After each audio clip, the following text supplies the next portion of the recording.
Hi guys, मैं बादल महेश्वरी आप सभी का स्वागत करता हूं बादल महेश्वरी यूट्यूब चैनल में।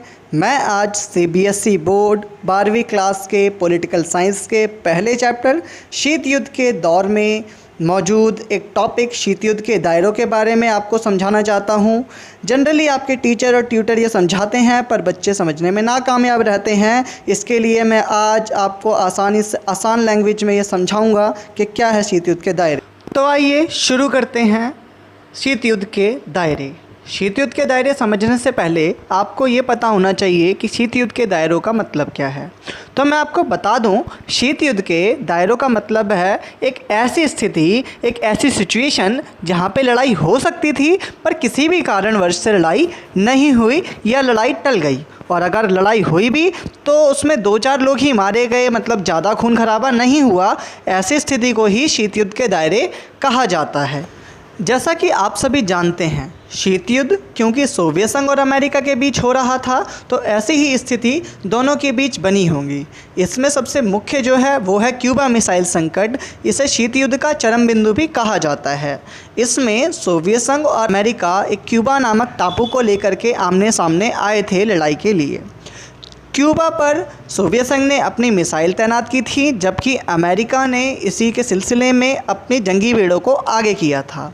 अब विश्व को ऐसा लग रहा था कि अमेरिका और सोवियत संघ के बीच में बहुत बड़ा युद्ध होने जा रहा है, पर युद्ध नहीं हुआ। दोनों ने ही समझदारी दिखाई और युद्ध को टाल दिया। तो आपको पता चला एक ऐसी स्थिति जहां पे युद्ध हो सकता था पर युद्ध नहीं हुआ, शीत युद्ध के दायरे कहलाएंगे। क्यूबा मिसाइल संकट इसका एक उदाहरण है। आइए हम इसके दूसरे उदाहरण को देखते हैं, जो है बर्लिन की दीवार। बर्लिन की दीवार की घेराबंदी या नाकाबंदी भी इसका एक उदाहरण रही। बर्लिन की दीवार पूर्वी जर्मनी द्वारा बनाई जा रही थी, जिसका विरोध पश्चिमी जर्मनी और पश्चिमी यूरोप द्वारा किया जा रहा था। पूर्वी यूरोप जो कि सोवियत संघ के साथ था और पश्चिमी यूरोप जो कि अमेरिका के साथ था, इसीलिए अमेरिका और सोवियत संघ भी इस युद्ध में टूट पड़े। अब हुआ ये कि ऐसी स्थिति फिर से उत्पन्न हुई जहाँ पे ये आपस में लड़ सकते थे, पर क्योंकि यहाँ पे अवरोध की स्थिति काम कर रही है तो ये युद्ध नहीं करते हैं और युद्ध को टाल दिया जाता है, या फिर थोड़ी बहुत मुठभेड़ होती है जिसमें कुछ ही जनता मारी जाती है, ज़्यादा जनता नहीं मारी जाती। आइए अब हम इसके तीसरे उदाहरण कांगो संकट की तरफ चलते हैं। कांगो एक अफ्रीका का नया आज़ाद हुआ देश था। यहाँ पे जो पार्टियाँ थी उसके अंदर भी अनबन चल रही थी और राजनीतिक तौर पर विश्व पटल पर भी इससे रिलेटेड कुछ मुद्दे गरमाए हुए थे। सोवियत संघ और अमेरिका में फिर से कुछ ऐसी अनबन हुई कि ये लोग युद्ध के लिए आमने सामने आए, पर कांगो को इतना बड़ा मुद्दा नहीं था कि इन्हें युद्ध करने की ज़रूरत पड़े, इसलिए उन्होंने युद्ध नहीं किया और युद्ध को टाल दिया गया। तो आइए अब हम बात करते हैं कोरियाई युद्ध की। तो आपने नॉर्थ कोरिया, जहां से किम जोंग है, वो सुना ही होगा, और साउथ कोरिया के बारे में भी आप सब कुछ ना कुछ तो जानते ही होंगे। अब हम बात करते हैं कोरियाई युद्ध की। तो हुआ ये कि 1950 के दशक के आसपास कोरिया की कुछ जनता चाहती थी कि वह साम्यवादी हो जाए और कुछ जनता यह चाहती थी कि वह पूंजीवादी हो जाए। पूंजीवादी लोग जो थे वो अमेरिका में मिलना चाहते थे और साम्यवादी लोग जो थे वो सोवियत संघ में मिलना चाहते थे। वहाँ पे एक नॉर्थ कोरिया नाम की पहले से जगह डिवाइड थी, जहाँ के तानाशाह साम्यवादी थे और सोवियत संघ में मिले हुए थे। उन्होंने साउथ कोरिया पे आक्रमण कर दिया। आक्रमण करने के बाद हुआ ये कि महाशक्तियाँ, एक तरफ से अमेरिका पूंजीवाद की रक्षा के लिए और एक तरफ से साम्यवादी रक्षा के लिए सोवियत संघ आमने सामने आए, युद्ध करने का फैसला किया। पर यहाँ पे अन्य लोगों जैसे कि गुटनिरपेक्षता और यूएनओ, अन्य पार्टियों द्वारा और अन्य लोगों द्वारा इन्हें समझाए बुझाए जाने पर इन्होंने कोरिया के 2 टुकड़े करने का फ़ैसला लिया। एक कहलाया उत्तर कोरिया और एक कहलाया दक्षिण कोरिया। और यहाँ पे युद्ध जो था वो थोड़ा बहुत तो हुआ, पर यह शीत युद्ध के दायरों तक ही सीमित रहा, विश्व युद्ध का रूप ना ले सका। अब हम बात करते हैं इसके 5वें उदाहरण अफ़गानिस्तान में हस्तक्षेप की।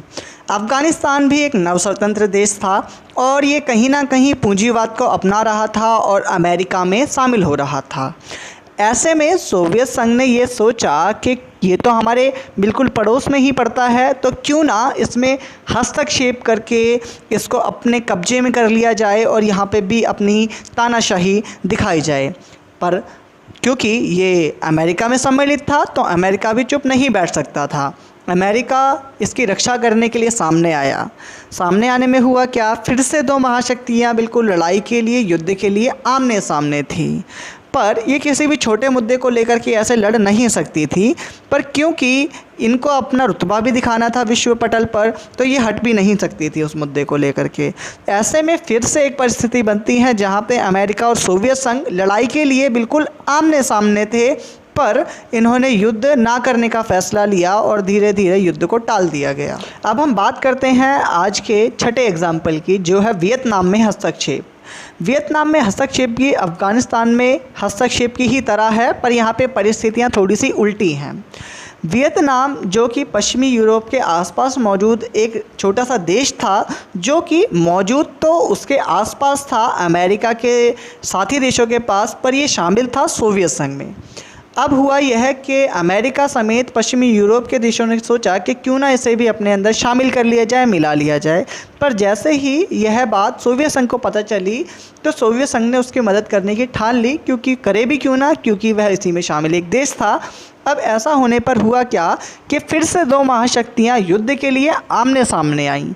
पर मैंने आपको जैसा पहले ही बता रखा है, ये किसी भी छोटे मोटे मुद्दे पर लड़ने से कतरा रही थी।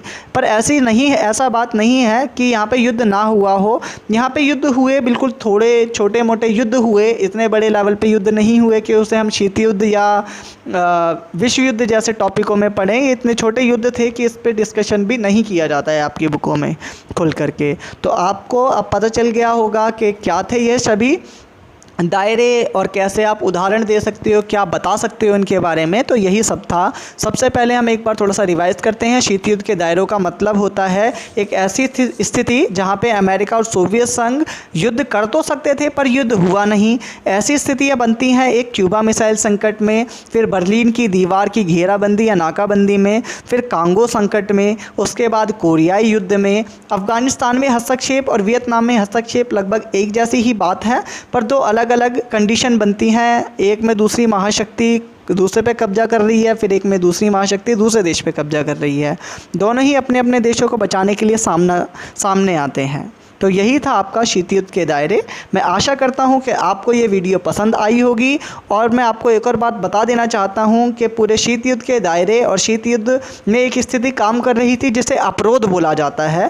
अपरोध का जो शाब्दिक अर्थ है वो रोक और संतुलन तो होता ही है, पर इसका एक बहुत बड़ा मतलब होता है जो आपकी पूरी बुक में कहीं ना कहीं वही डिपेंड करता है कि अपरोध की वजह से ये होता है और वो होता है। अगर आप ऐसे शब्द अपरोध को समझना चाहते हैं जो कि आपकी पढ़ाई के लिए बहुत ज़्यादा इंपॉर्टेंट है, तो मेरे को कमेंट बॉक्स में बता सकते हैं। मैं आपके लिए उससे संबंधित भी कुछ वीडियो लेकर के आऊँगा। धन्यवाद।